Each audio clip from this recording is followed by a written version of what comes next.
Hello साथियों, आज आपके लिए लेकर आए हैं करंट अफेयर से संबंधित महत्वपूर्ण प्रश्नों की श्रृंखला।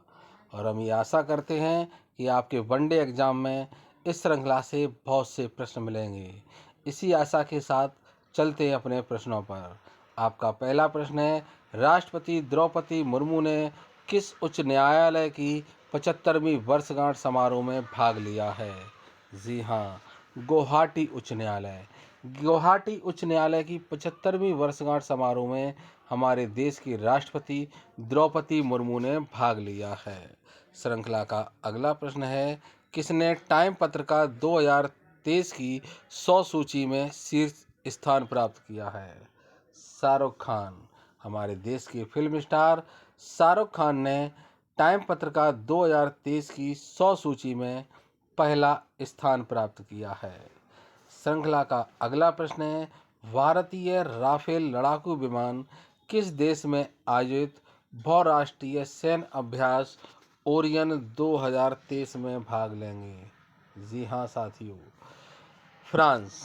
फ्रांस में आयोजित बहुराष्ट्रीय सैन्य अभ्यास ओरियन 2023 में भारतीय राफेल लड़ाकू विमान भाग लेंगे। श्रृंखला का अगला प्रश्न है, हाल ही में भारतीय राष्ट्रीय राइफल संघ के अध्यक्ष के रूप में किसने पदभार ग्रहण किया है? कलकेश नारायण सिंह देव। जी हाँ साथियों, कलकेश नारायण सिंह देव ने भारतीय राष्ट्रीय राइफल संघ के अध्यक्ष के रूप में पदभार ग्रहण किया है। श्रृंखला का अगला प्रश्न है, कौन सा देश अक्टूबर 2022 से मार्च 2023 तक लगातार पिछले 6 महीनों से भारत को कच्चे तेल का शीर्ष आपूर्ति करता है? रूस। साथियों, रूस पिछले 6 महीनों से लगातार अक्टूबर 2022 से मार्च 2023 तक भारत को कच्चे तेल का शीर्ष आपूर्ति करता रहा है। श्रृंखला का अगला प्रश्न है, हाल ही में आईपीएल में 6000 रनों तक पहुंचने वाला सबसे तेज बल्लेबाज कौन बना है? David Warner. जी हाँ साथियों, डेविड वार्नर आईपीएल में 6000 रनों तक पहुंचने वाले सबसे तेज बल्लेबाज बन चुके हैं। श्रृंखला का अगला प्रश्न है, हाल ही में किसने फ्रांस में ऑरलियंस मास्टर्स 2023 के फाइनल में डेनमार्क की मैग्नस जोहानसन को हराकर अपना पहला टूर खिताब जीता है? जी हाँ साथियों, प्रियांशु राजावत। प्रियांशु राजावत ने फ्रांस में आयोजित ऑरलियंस मास्टर 2023 के फाइनल में मैग्नस जोहानसन को हरा करके अपना पहला टूर जीता है। श्रृंखला का अगला प्रश्न है, वर्ष 2023 में नवीनतम बाघ जनगणना के अनुसार भारत में कुल कितने बाघ हैं? जी हाँ साथियों, बहुत इम्पोर्टेंट प्रश्न है।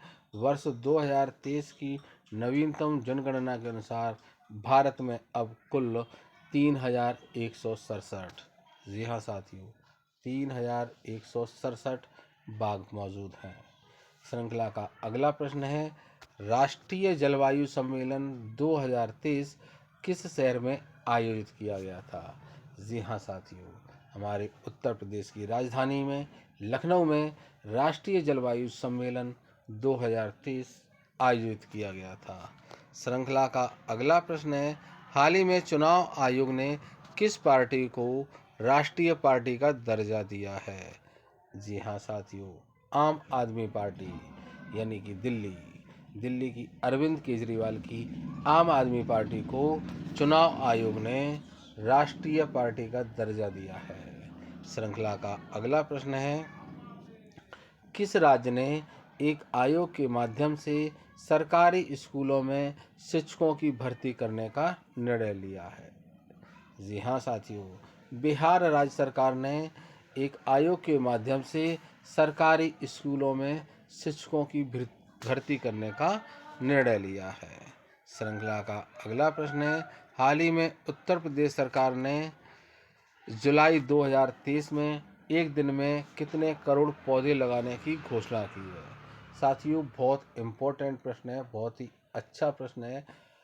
उत्तर प्रदेश सरकार ने जुलाई 2023 में एक दिन में 35 करोड़, जी हाँ साथियों, बिल्कुल सही सुन रहे हैं आप, 35 करोड़ पौधे एक दिन में लगाने की घोषणा की है।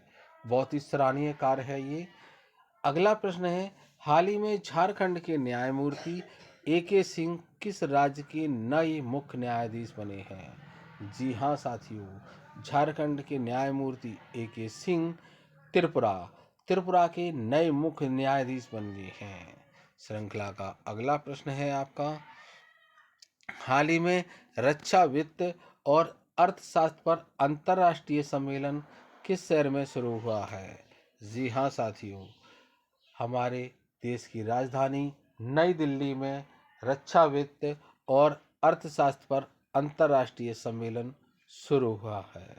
श्रृंखला का अगला प्रश्न है, हाल ही में किसने कजाकिस्तान में आयोजित एशियाई कुश्ती चैंपियनशिप में महिलाओं के 68 किलोग्राम वर्ग में रजत पदक जीता है? बहुत इम्पोर्टेंट क्वेश्चन है साथियों।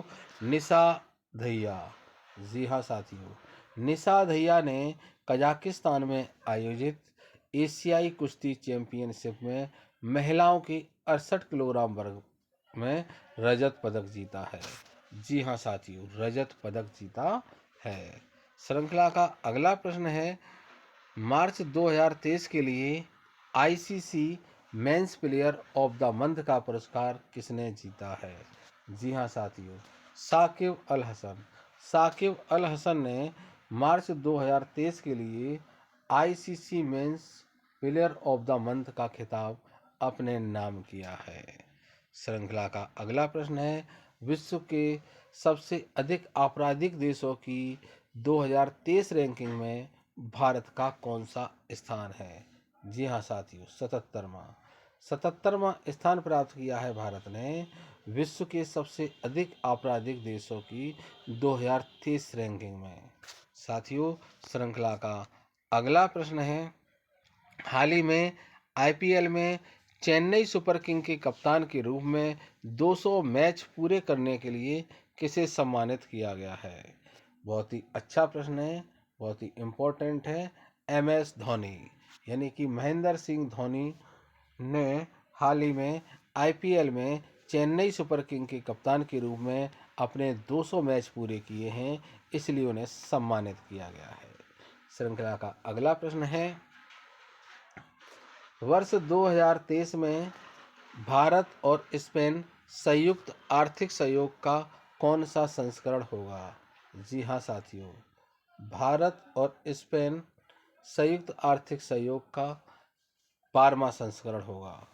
श्रृंखला का अगला प्रश्न है, हाल ही में भारत की पहली वातानुकूलित डबल डेकन इलेक्ट्रिक बस किस शहर में शामिल हुई है? जी हाँ साथियों, मुंबई। मुंबई शहर में भारत की पहली वातानुकूलित डबल डेकर इलेक्ट्रिक बस शामिल की गई है।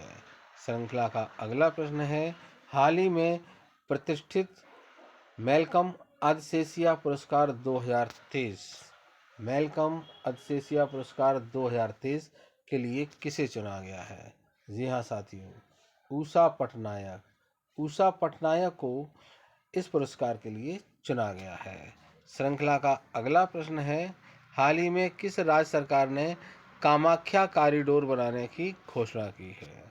कामाख्या कॉरिडोर, जी हाँ साथियों, असम राज्य सरकार ने कामाख्या कॉरिडोर को बनाने की घोषणा की है। श्रृंखला का अगला प्रश्न है, हाल ही में IPL में सबसे ज़्यादा मैच खेलने वाले विदेशी कप्तान कौन बने हैं? David Warner. जी हाँ साथियों, डेविड वार्नर IPL में सबसे ज़्यादा मैच खेलने वाले विदेशी कप्तान बन चुके हैं। श्रृंखला का अगला प्रश्न है, हाल ही में कहाँ के पहले अश्वेत मुख्य न्यायाधीश रावल विल्सन बने हैं? जी हाँ साथियों, न्यूयॉर्क। न्यूयॉर्क के पहले अश्वेत मुख्य न्यायाधीश रॉबिन विल्सन बने हैं। रॉबिन विल्सन, बहुत अच्छा प्रश्न है। श्रृंखला का लास्ट, आखिरी और अंतिम प्रश्न है आपका, हाल ही में किस राज्य सरकार ने विकलांग कर्मचारियों के लिए 4% आरक्षण की घोषणा की है? जी हाँ साथियों, महाराष्ट्र राज्य सरकार ने विकलांग कर्मचारियों के लिए 4% आरक्षण की घोषणा की है।